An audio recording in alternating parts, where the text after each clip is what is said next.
অনেক টাকা, ভাবে আমি কোথায় দান করলে নাম কামাবোই বলুন, যে পুণ্য করবে বলুন। আচ্ছা, আমার হিসাবে মনে হয় আমাদের এত বড় ফ্যামিলি থাকে, ফ্যামিলিতে কেউ না কেউ সবারই কিন্তু মানে একই রকম থাকে না সম্পত্তির কথাই বলছি।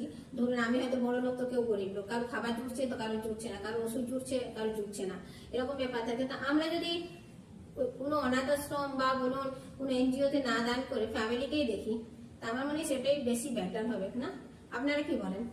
আমি নাম কামাবার জন্য করার দরকার নেই আমার। আমি একজন আমাকে বলেছিল, আমার খুব ভালো লেগেছিল কথাটা, যে আজকে জানো তো পৃথিবীতে এত গরিব দুঃখী থাকতো না যদি আমরা সবাই নিজেদের ফ্যামিলিকে সামালতে পারতাম।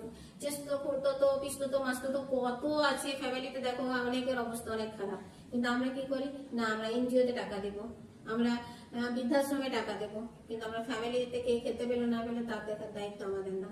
কিন্তু এটা আমার মনে আমি মনে করি যে না, আগে তুমি ফ্যামিলিকে দেখো।